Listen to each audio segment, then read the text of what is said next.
Welcome to the Story Apothecary, a podcast filled with healing and medicinal stories. My name is Nana Tomova, and I'm a traditional storyteller and a pharmacist, and stories are medicines which I dispense. In this podcast, you'll find my prescriptions of stories for the body, mind, heart, soul, and for the earth. So I invite you to join me as we enter the healing world of stories together.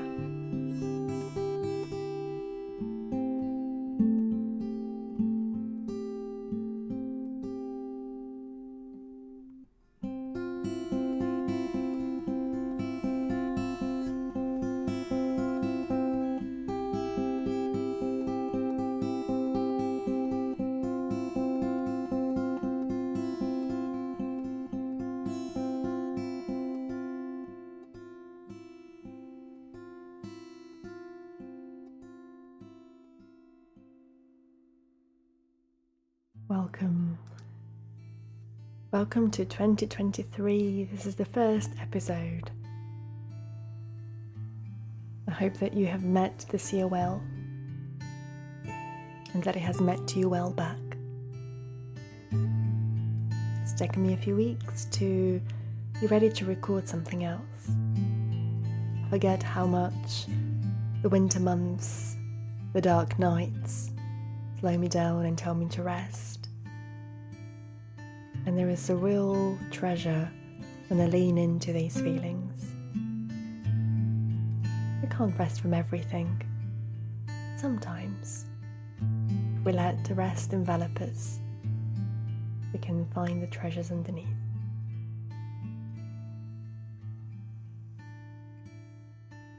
So it is pretty much February as I'm recording this, and this will be released. The first of the month in bulk in Scotland and Ireland.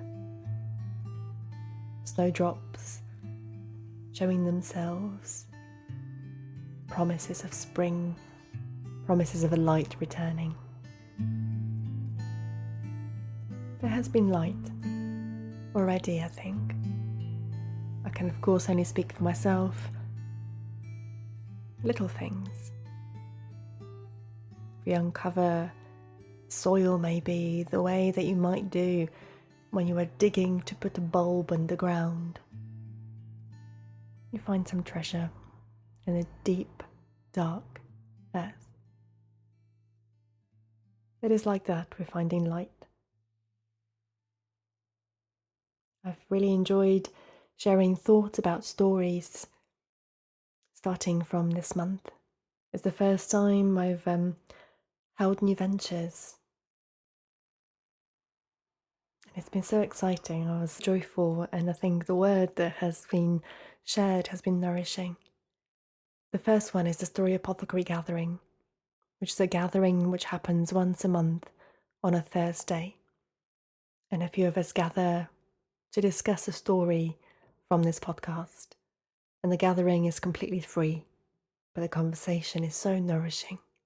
And I've just finished coming back from week 2 of the Story Apothecary Book Club, where we're discussing Women Who Run with the Wolves by Clarissa Pinkola Estes. The conversation is such food, such medicine, and so are the stories. It is too late to join as we're already in week 2, but if you haven't read the book, please read it along with us. If you feel inclined to, or if you feel drawn to. And I'm sure there will be plenty of more book clubs in the future.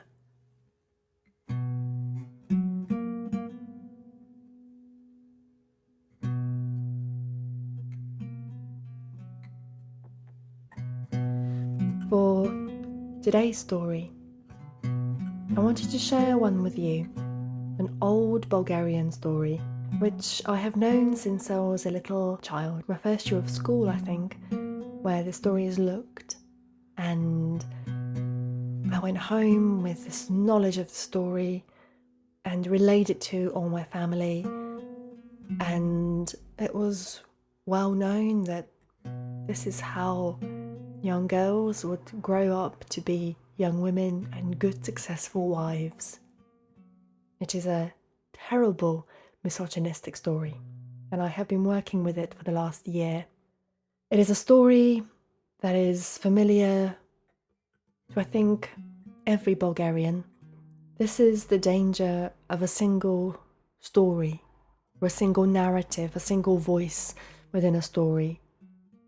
It has been told for far too long from the male's perspective only, a perspective which is unbalanced in the telling or in the writing down of his story. Sometimes male perspectives can be balanced and rich and needed. In other cases, though, like this one, they can be damaging. They can invite violence and make tragedy into humour. And so working with a story has not been easy. And the main thing for me was that I didn't want to change it. I didn't want to change the ending, the plot line, the story, but I did want to invite the women's perspective, the narrative, to balance it out. And this is what I hope I did. I've only told it a couple of times, and I feel the need to finally put it out. And so the story is dedicated to all Bulgarian women across the world. May it bring strength to us, wherever we may be. May it plant a seed for more freedom and choice. And I hope you enjoy the story.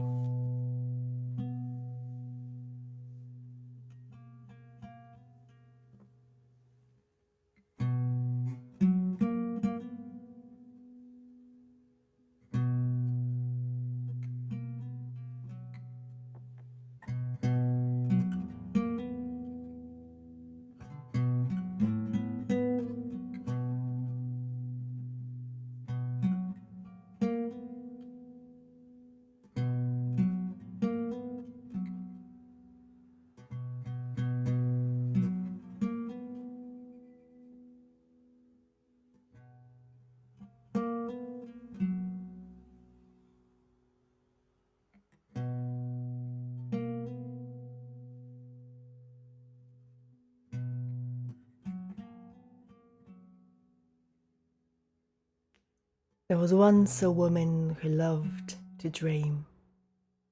She would look out the window of her parents' cottage and look at the birds and the trees.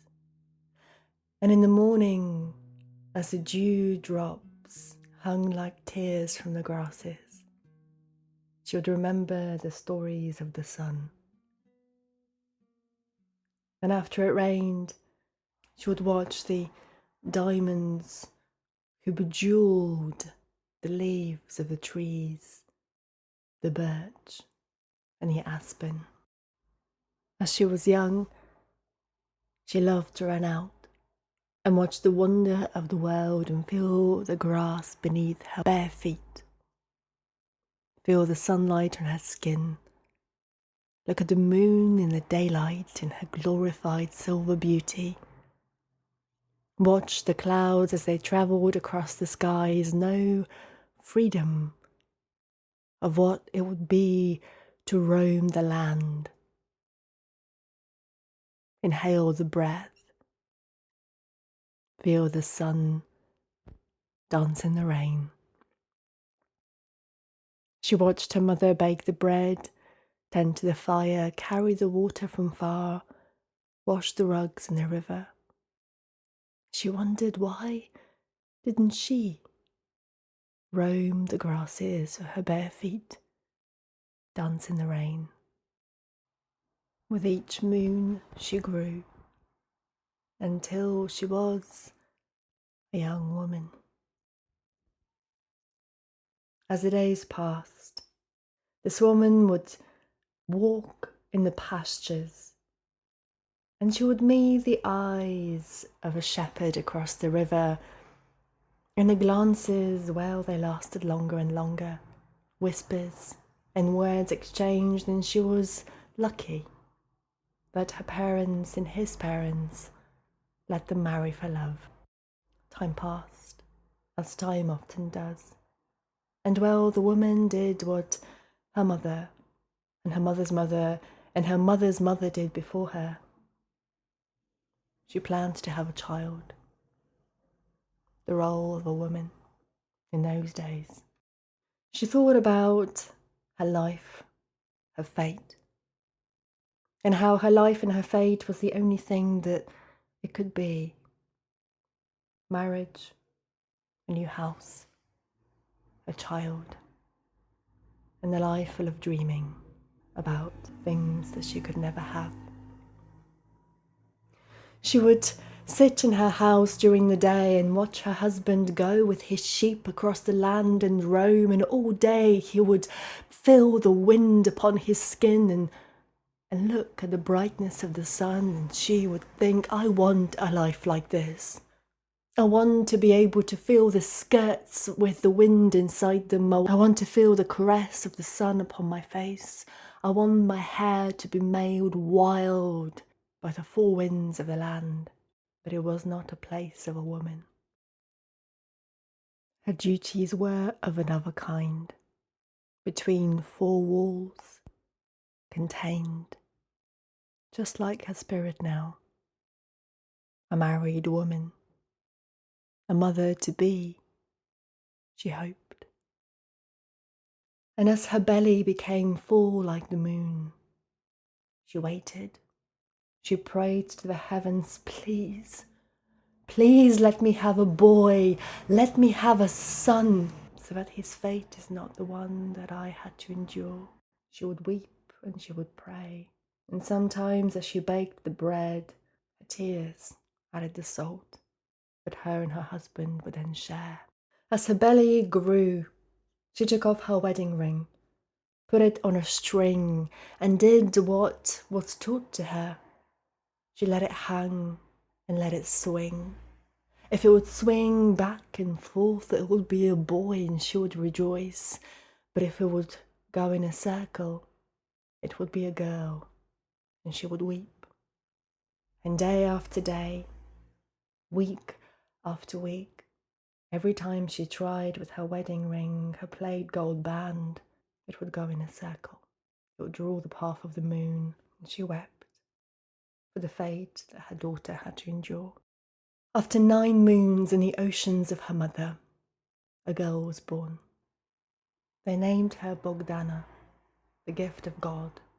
And as soon as she touched her soft skin, saw her dark raven eyes, felt that little fist envelop her finger, she knew a love intense and a grief so profound, it washed over her like a tide. And she promised to her daughter, I will not let you suffer the way I have suffered. I will make sure that your life is different.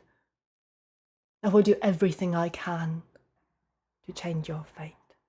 And so with bread and wise words carefully chosen, as her and her husband sat to eat dinner, she came up with a plan.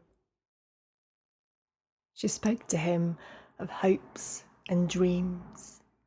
She spoke to him of the wildness of the land, how it made her feel as she danced under the winds. She spoke to him of the day her mother had taught her how to cook, how to sew, how to embroider, and how that became the most important thing, and how before her it was her mother who had to endure the same path. And now they had a daughter, a cherished love. Surely, she pleaded, surely her fate could be different from mine. I don't want her to give up the same things. If she does, it must be her choice. Surely we can change her fate. I don't want her to have to carry the water till her back breaks. I don't want her to dip her fingers until the bone is blue in the cold, icy water of the river. I don't want her to forsake a life of freedom, please, she begged her husband. Let her life be different. Her beloved listened with kind eyes, listened with a generous heart. He listened as he held her hand, and he agreed, but he could have easily uttered something different. And so the mother sat to spin the yarn that came from the sheep of the family, made a beautiful rug with symbols of protection. And this is where Bogdana spent her time, on a homespun rug by her mother's hands. And as she began to speak, she learned the most two important words that would govern her life. Primak, when she wanted to be brought close to the fire to get some warmth, and izmak, when she got too warm. And so this is all she did. She spent her day lying down, toasty near the fire, shouting Primak, izmak, Primak, izmak, and her parents came and gathered her and brought her, carrying her close and far. Bogdana knew that she was different. She could watch the children from her window, and there was a girl with dark eyes and long black hair just like her. And she wondered. This girl knew the outside air, could feel the wind in her hair, could feel the warmth of the sun on her face. She wondered what it would be to have a life like that. She dreamed. She longed. And the girl looked at Bogdana so strangely. Who was this creature? Who was this lazy girl that lied upon this rug day after day, week after week, month after month, not moving, not going to the river, not going to bring water? Who was this girl? Time passed, as time often does, and Bogdana, now a beautiful young woman, came to be of marriageable age. Her parents getting older, they could not provide her for long. And so it was agreed that suitors would come, and they could see her as they passed through the window. She was on display next to the fire, even if she didn't know it. And so a queue was formed, and they would knock on the door, and her mother would say, well, Bogdana, she's very special, you see. She needs to be taken care of. She is not a woman like other women. You need to be there to tend to her needs, to bring her closer to the fire when she says primak, and to bring her further from the fire when she says izmak. And Bogdana could hear from close to the hearth the men say, no, no, no, I am not looking for such a wife. Until one day, a man came from a further away village.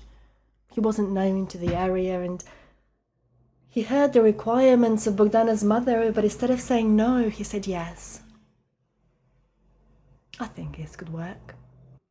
I promised to look after her, to tend to her needs. I will do it all. I'll do it just like you do.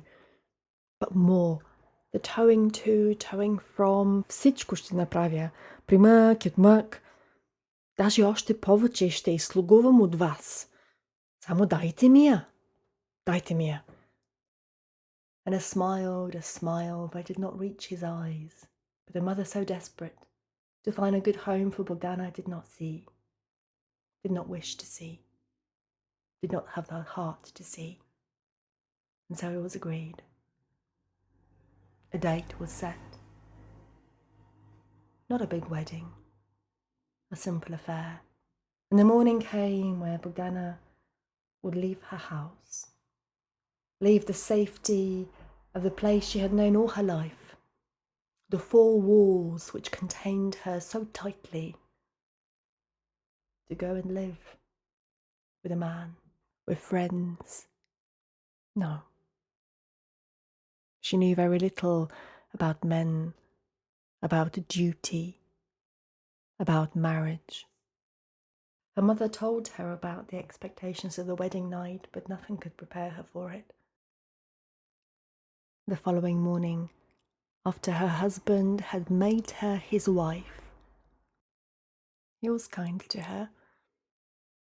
He smiled, and she tried to be as good as a wife as she guessed she needed to. She sat on her rug, and when she got really warm by the fire, she shouted, "Utmak, Utmak!" He smiled and pretended not to hear. "Utmak!" she shouted as her skin almost burned. "So scorching hot, Utmak!" But it didn't come. And so, begrudgingly, she had to stand up, take her rug away, and lay there and sit there. She became cold, far from the fire, and she began to shout, "Primak, Primak!"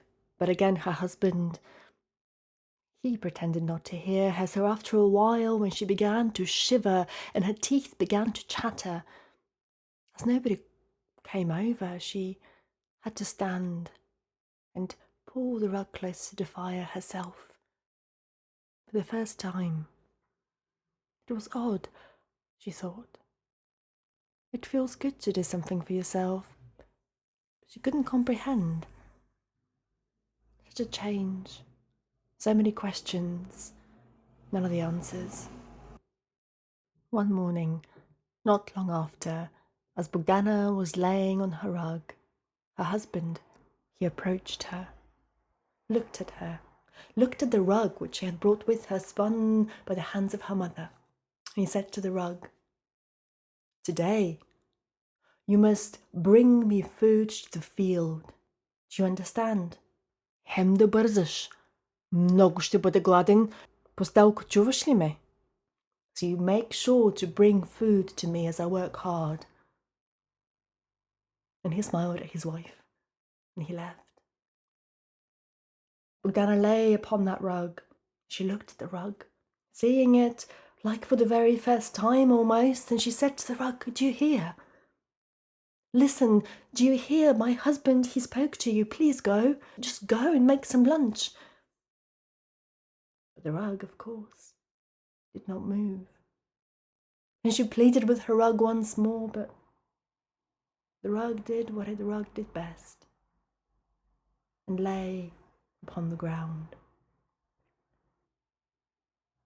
Bogdana began to get warm by the fire. She knew by now nobody would hear if she cried Utmak. She was a fast learner, and so she did not bother. She moved the rug herself, a reminder of her mother, and lay back down somewhere cooler. Evening came.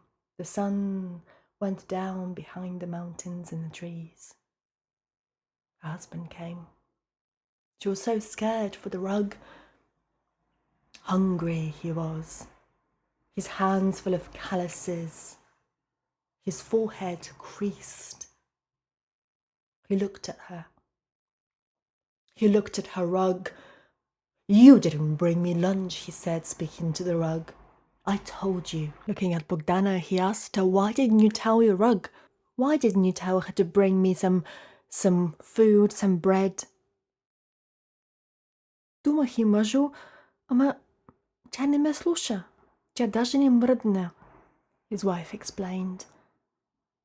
The rug had her other plans. "Тъй ли?" said her husband. "Такава ли била работата? Значи нито мене, нито тебе слуша.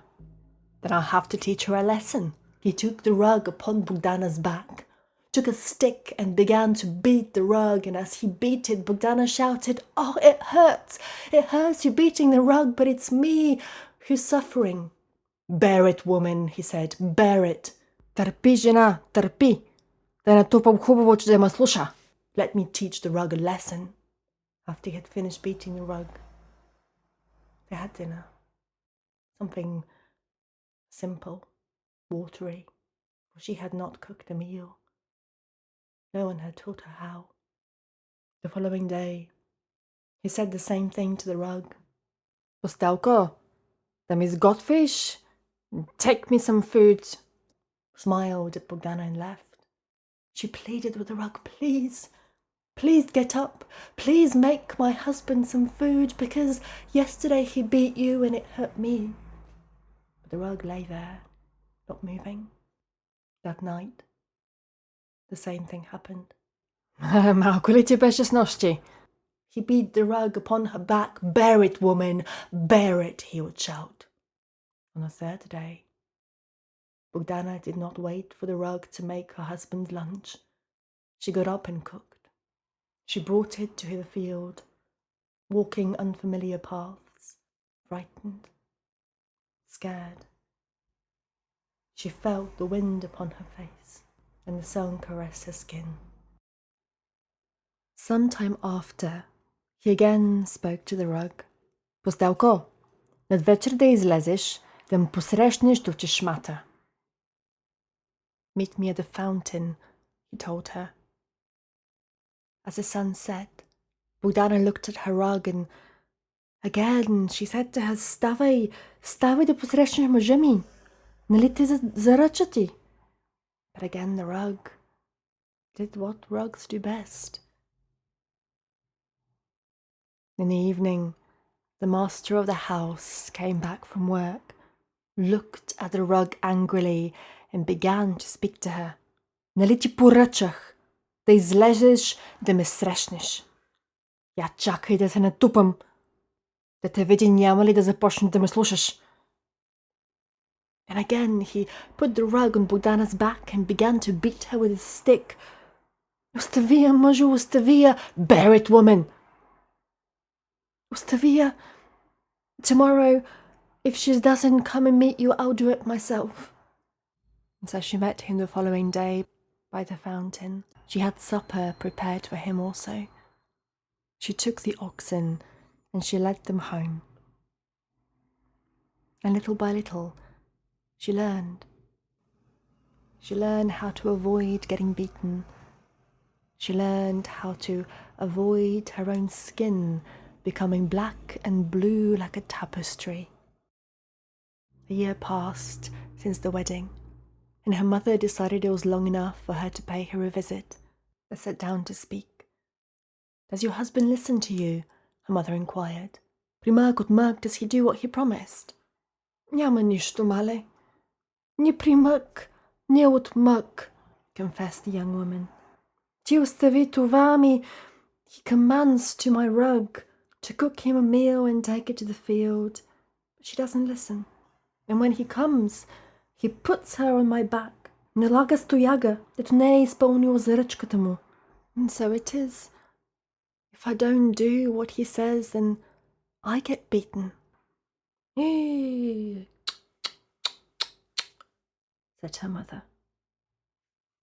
Let him come tonight, and I'll ask him why he lied to my face when he promised to take care of you. He promised the примък от мък. As the sun began to set, Bogdana left the house. Where are you going, дъщо? Asked her mother. I'm going to bring him some bread, mother, to meet him as he's coming home, like I told you that he expects me to. What are you saying, daughter? Я се седи у дома. Белким не може сам да се прибере. Are you gonna go and meet him? No. You sit back here. After a while, her husband came back and began to shout at his wife, to berate her why she didn't come to meet him. Bogdana's mother began to have words with him, to have an argument with him. He pretended to listen. He half listened and then interrupted her and said to his wife, Я слага да вечеряме, and commanded that dinner was put on the table. And so the lazy daughter, Bogdana, began to lay the table for all three of them. Her husband broke a piece of bread for his wife And one for him. And for me? Asked the mother. For you? There isn't any. You get to eat straw. You better eat it. If you don't eat it, the stick will dance upon your back and hers. All night, little balls of straw. She softened, and then she stuck them upon the ceiling, and as she did that, the two women talked, heart to heart. It was time, and the tears flowed as their hearts beat quick. No matter what a mother does, at times like these, how hard she tries, the decisions she makes sometimes don't end up the way she's planned. She could not have known that despite her best efforts, her daughter's life was just like her own, and her mother's, and her grandmother's. She could not change her fate. Sometimes life is a prison, and freedom can be found only inside. And so Bogdana found a rhythm to her life. She did what she could to avoid the stick on her back. She enjoyed the simple things in life. She went out when she could, and she had to bring the rugs to the river, and bring water for the home, and cook the beans on the fire. And she would look outside her window and grieve for the life that she could not have, and long for a future that could be different, fully knowing that it could not happen in her lifetime. But maybe if she had a daughter, or a granddaughter, or a great-granddaughter, maybe things could be different for her. And so she watched the diamonds as they hung from the leaves of the aspen and the silver birch, and she longed for a brighter tomorrow. And I am the daughter of that longing.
It is such a moving story. In the version that's written down, the mother's story is not there.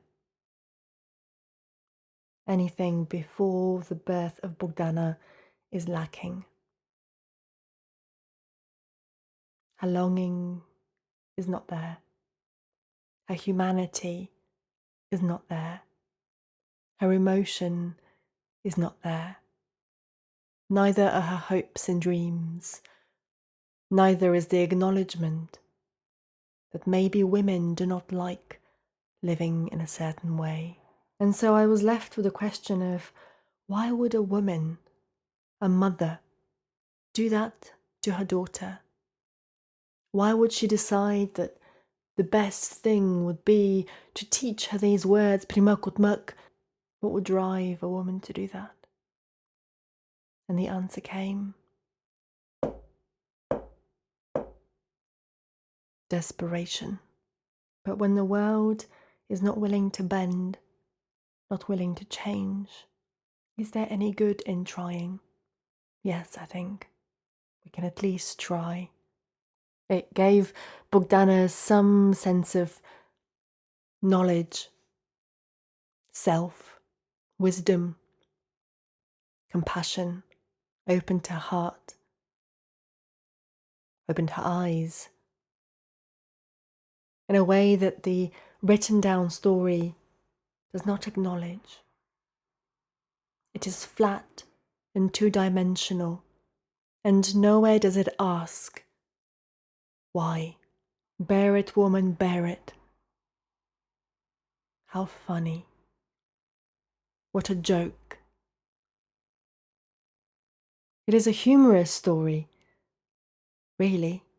The one that I took home at the age of 7. That I was encouraged. Don't be like Bogdana. People refer that, speak of that. Don't be like Bogdana. Be hardworking. Be a good girl, a good wife, a good example. Not anymore. Let us reclaim this as a woman's tale seeking for freedom,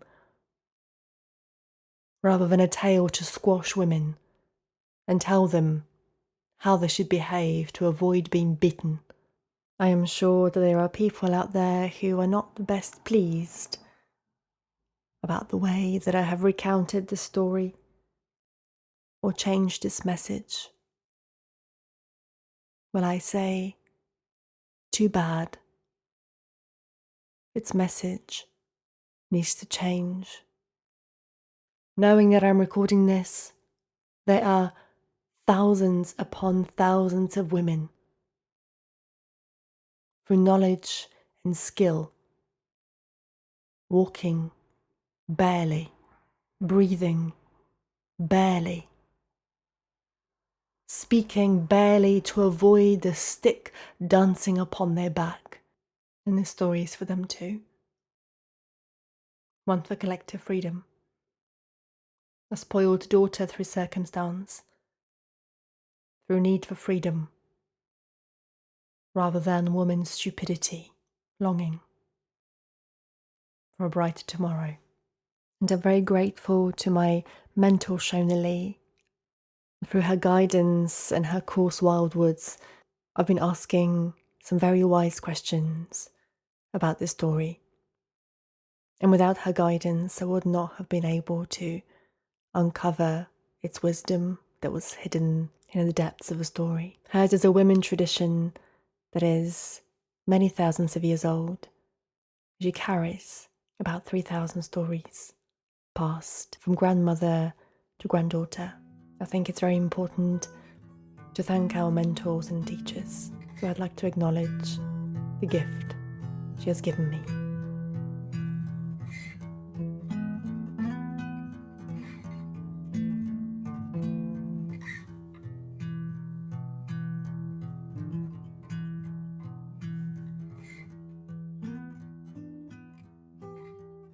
Have a wonderful month. Thank you for joining me.